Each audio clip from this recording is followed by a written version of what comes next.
Well, how's it coming? Oh, it's not as good as the stuff we used to make in Australia. You can't get the scorpion tails. And look, these vipers and adders, they're no substitute. Oh, dear.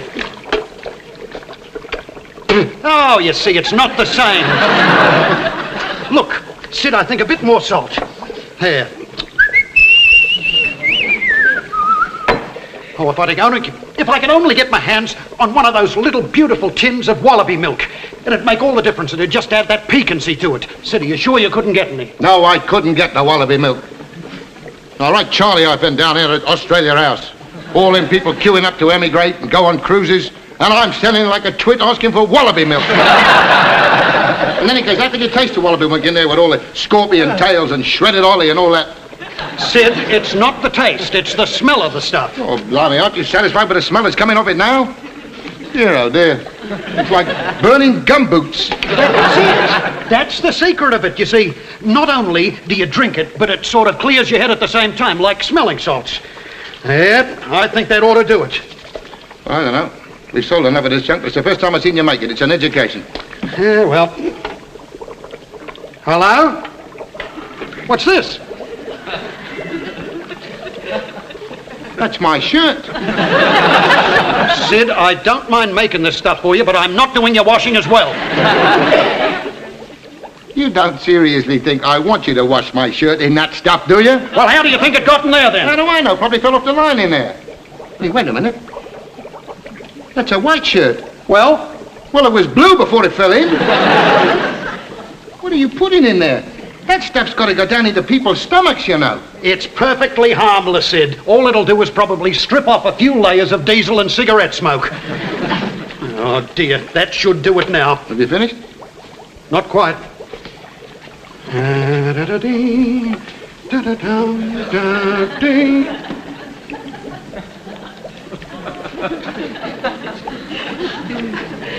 What are you doing?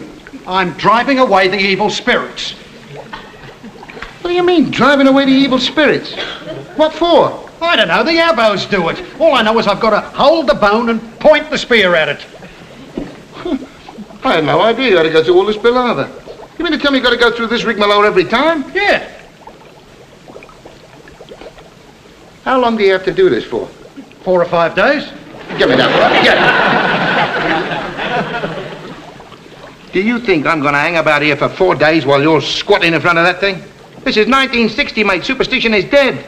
People aren't going to pay any more for the stuff just because you've been sitting in front of it for 4 days. In any case, you'd probably put them off if they knew. Come on, get bottled. Sid, you can't sell this stuff without the influence of the bone. This recipe comes from a tribe that was massacred, and you've got to placate them. And you can't do it without the bone. All right, we'll speed it up a bit. Let that stew in there for a couple of hours. That'll placate them. Now you placate me. Get cracking. Oh, dear. Well, there's some stuff here that I think will do. Yeah, look at that, boy. There we are. How people can drink this stuff, I do not know. Still, they do, and they like it. And the worse it tastes, the better they think it's doing them. Psychology, that is. What's that? Well, it's a technical word used by the medical profession. That's what we are, really. Members of the medical profession. Oh. Do you realize that we are part of one of the most noble callings that men can answer? Dedicated men doing our utmost to relieve the sufferings and miseries of human beings all over the world? I thought we were in it just for the money. How dare you say that? Here we are, bringing to the people, the sick people of the world, a revolutionary medicine. An age-old cure. An age-old cure used by the Aboriginals in Central Australia since the beginning of time. Well, Sid, it's not quite like that. It's what they used to give the kangaroos when they were sick. Well, that doesn't matter, does it? It's still unknown for here. Besides, it's results that count. It must be good stuff the way some of them kangaroos hop about. Oh, yeah, she's potent, all right. Hey, have you ever tried it? You joking? And get a mouthful of scorpion feathers? No, mate, this stuff is much too good for us. Must be passed on for the benefit of humanity. At 2 and 6 a throw? Well, we've got to be economical about it. It costs us... What about the bottles? Empty orange juice bottles you've been whipping from the child welfare clinic. Right. What about the labels? 10 bob 1,000. Well, yes, but we're putting all the profits back into research. Research into what? Research into likely looking outsiders at Doncaster next week. Form books to buy, inside information to pay for, I told you before, if you don't like the way I work, mate, you can always clear out. Ah, you can't get rid of me. I'm the only one that knows the recipe. Yeah, well, my conscience is clear. When we're up on that stand, and I'm looking down into all the happy, healthy faces of those confirmed Elixir addicts, well, I feel like a benefactor to humanity, like Pasteur and Curie, Lister and Fleming. And who were those other two? Birkenhair? Don't tempt me, mate. They're still looking for bodies, you know. Mind you, what they do with yours is a dead mystery. Come on. Let's hurry up. Surgery should have opened 5 minutes ago down the market. Let's go. Let's get changed. Quick.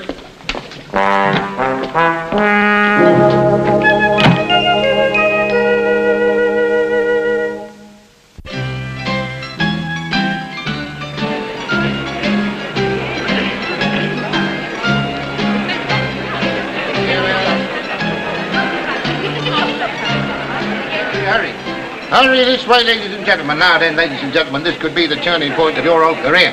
In these little bottles underneath these very corks lies throbbing away a mixture so powerful, so full of energy, so life-giving that we have had to lash the corks down to prevent any unfortunate accidents. Now then, do any of you suffer from any aches, pains, fits of depression? It's not much fun, is it? Now then, ladies and gentlemen, why should you? Why should you deny yourselves your birthright of a happy, healthy body when, for the sum of £1/2 crown, 2 little sprazzies, you can get yourself Dr. Sidney James Magical Elixir? Are there any questions? Yeah, where's it come from? The antipodes, sir. The unknown continent that is at last beginning to yield up its secrets, of which this elixir is undoubtedly the most revolutionary of all. Now, I know that you're all standing there saying to yourselves, how is it that this man, with a stall in Berry Street Market, can have access to this, the 8th wonder of the world? And he's able to offer it to you for the price of a cheap packet of snouts. Well, ladies and gentlemen, I will tell you. It is because I am a humanitarian. You're a swindling rogue.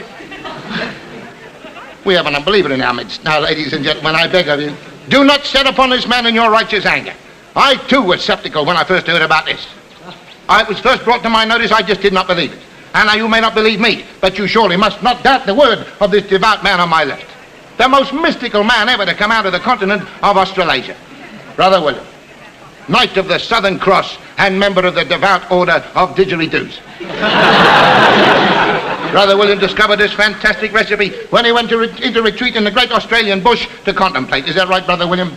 Yeah.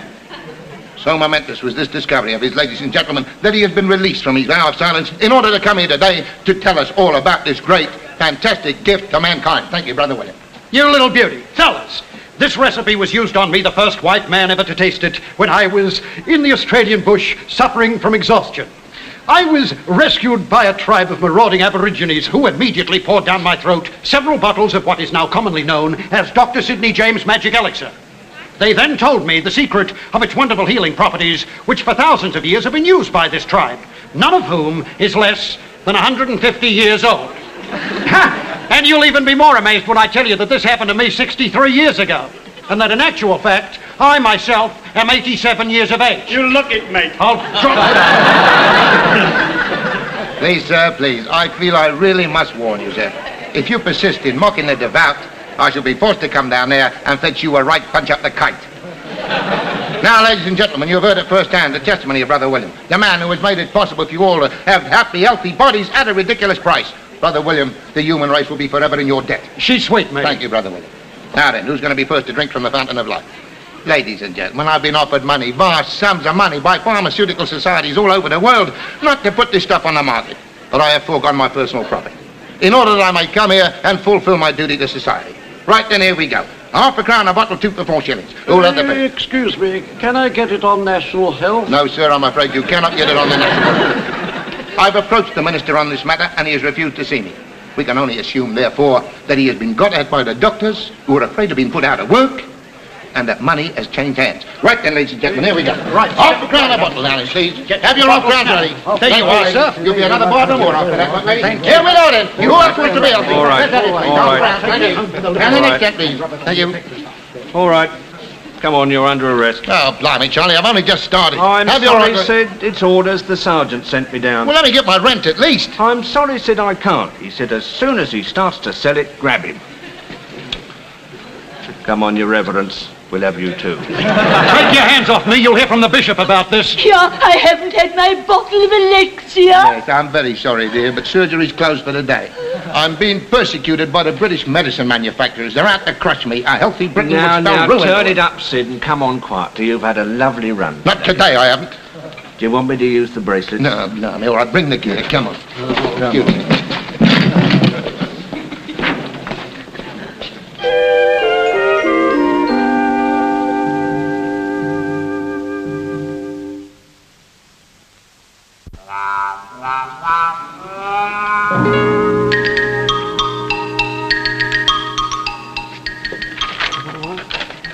Right, thank you, sir.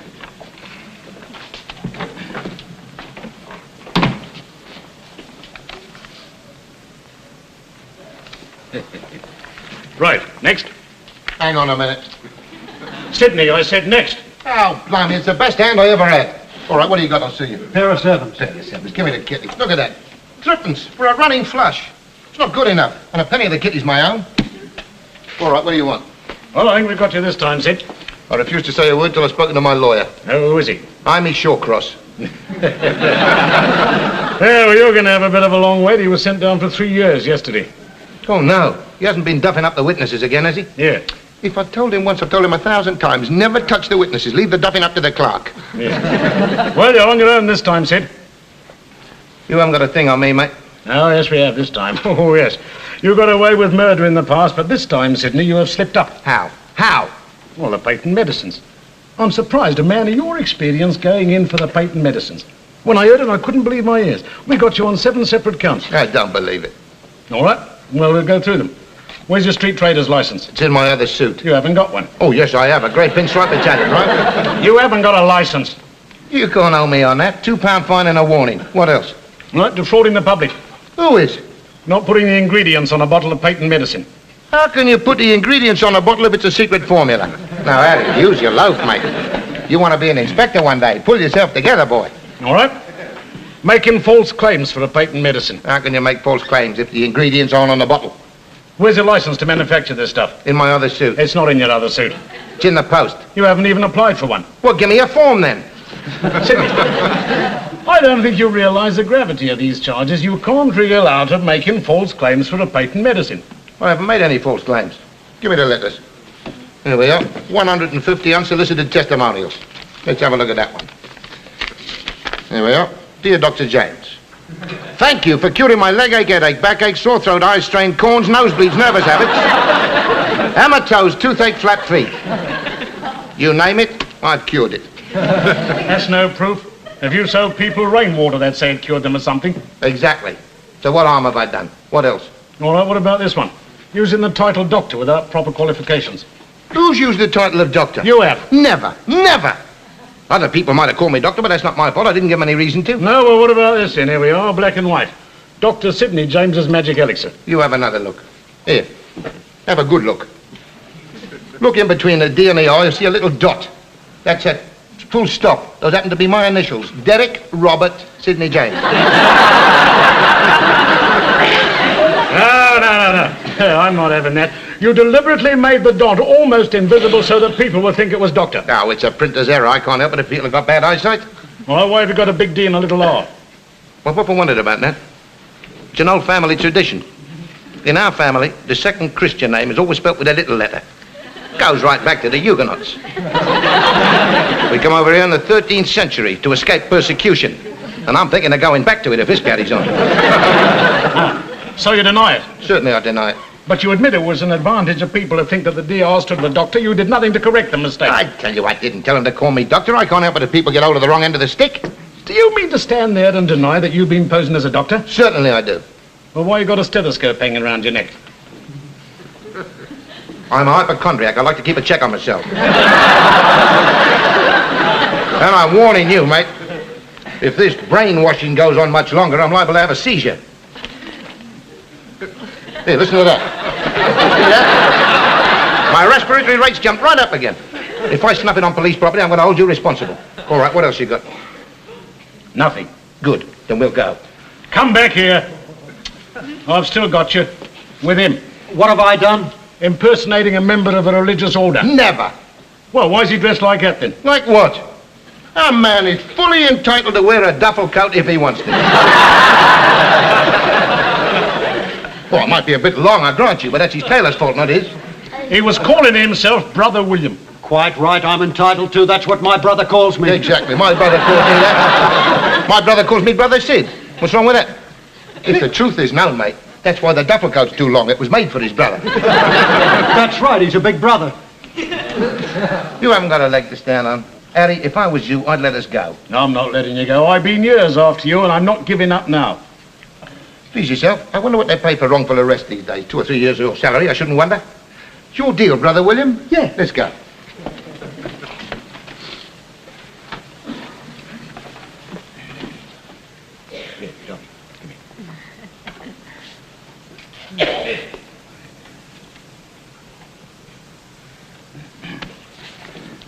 Sidney, I've come to a decision. I'm letting you go. Well, that's more like it, Harry. A man who can admit to an error of judgment will go far. On bail. Oh. I haven't finished with this case yet. I'm releasing you on bail pending further investigation. How much? 50 quid. 50 quid? Have you gone raving mad? How much did we take today? 30 bob. That's what I thought. Lock him up, Constable. Now, wait a minute. Now, look. Give me another hour with a bottle. Take him away. Hello, Liz, my little lovely. Don't you call me lovely, Sidney James. All right, Harry. What for and how much? Defrauding the public, 50 quid. Now, why do you do it, Liz? Why do you always fork out for him? He's no good. Let him go inside for a few months, teach him a lesson. Oh, don't be silly, Harry. I've hung on to Lover Boy here for 7 years, and I'm not letting him go now. Sidney, you ought to be ashamed of yourself. Sponging awful woman. What a horrible thing to say. He stops a man from earning a decent living and comes out with a diabolical thing like that. Me, the hardest worker in the business. She'll get back every penny of that. Here, Harry. £50. All right, this is only bail, don't forget. You've still got to go in front of the beak. Here's your receipt. And don't you leave the country. What, I'd not see you again? I couldn't stand it. Oh, look, Please. Do you mind? Well, look, if you only let me- Hey, Sidney, wait a minute. Yeah? Yeah, he's here. What? Yeah, of course. Yeah, right away. That was the South Middlesex Hospital. Well, They want you up there right away. me? And they want you to bring some of your bottles of medicine with you. Constable, get the squad car out. We told them not to exceed the stated dose. Come here. What have you put in this stuff? Nothing, it's perfectly harmless. Well, somebody's conked it and they're going to blame us. I told you that bunch of berries looked a bit dodgy. No, you said, I got to have them in. You and your powdered crocodile teeth, you rat bag. Sid, it's perfectly harmless. I've been making the stuff for 25 years. Yeah, well, now you have done it, haven't you? Those berries must have had the blight or something. I got a good mind to... Come on. No punch-ups in the precincts, if you please. This was an urgent call. Bill, bring the bottles along. I plead insanity. Never mind. It was him, done it. Come on. I've got one on. Go on. Sid, what are you saying? Sergeant, please, give me a chance.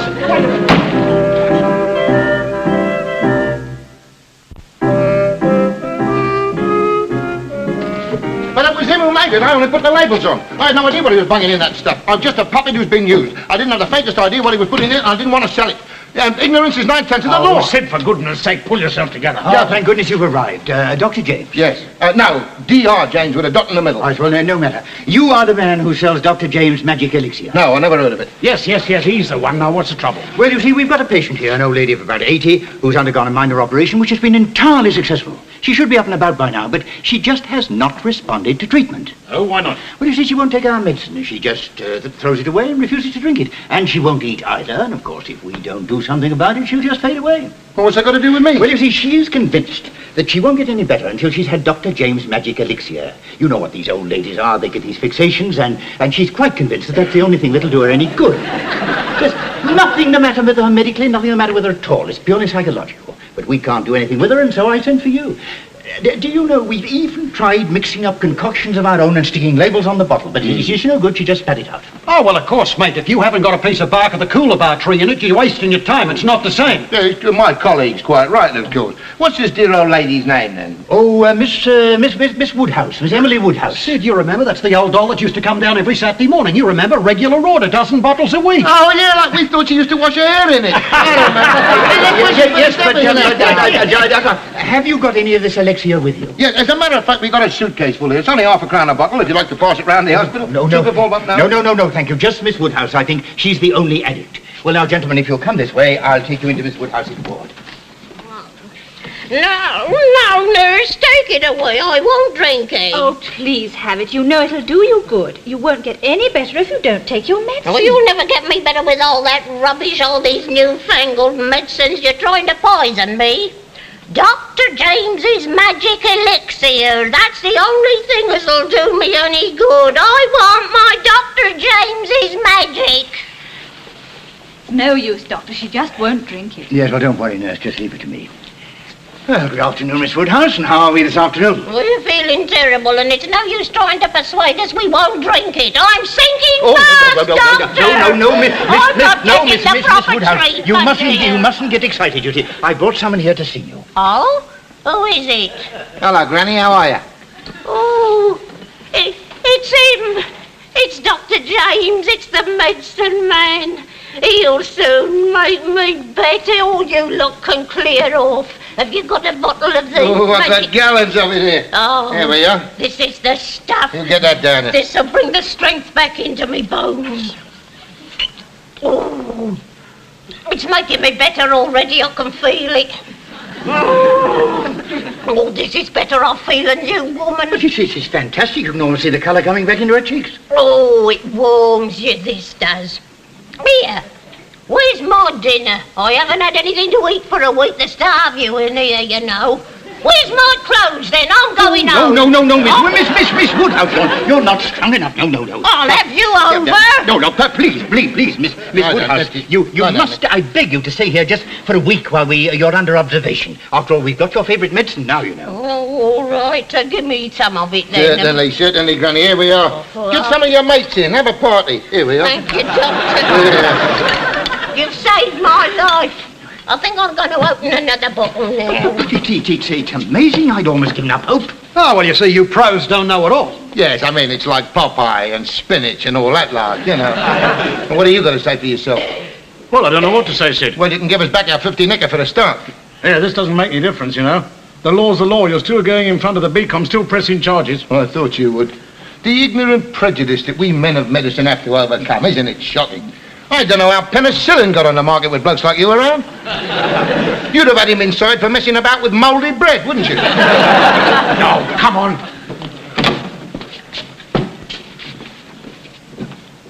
That's a new model you got there, isn't it? Lovely tone, isn't it?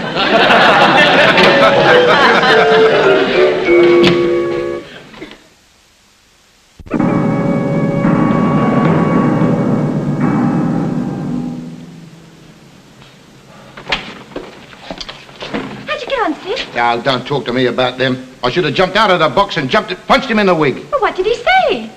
He said I had no right to sell medicines in the marketplace, and that in view of the fact that I was all right at the hospital, he'd be lenient with me and just teach me a lesson. 7 days? No. He fined you? No. Well, what then? We mustn't sell it anymore. So? And the stuff we got left? Yes? We got to drink it ourselves. Come on, the sentence is about to be carried out. You're enjoying this, aren't you? Come on, sit down, both of you. Here we are, then. One for you, one for you, and one for you. And when you finish that, we've got another 10 dozen bottles here. Well, it's not bad once you get used to the dried goose fat. Oh, do you mind? Just pretend it's brown ale. It's not bad. Can I have a straw, please? Come on. Start drinking.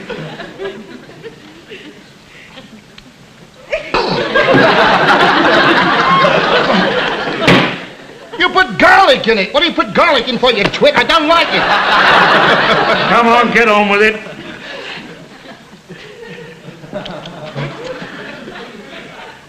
What's that? It's a scorpion's claw. Oh, no. Well, that does it. Take me into court.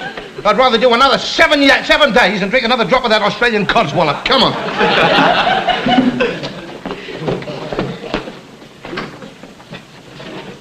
They might put me in with Dad. Never know.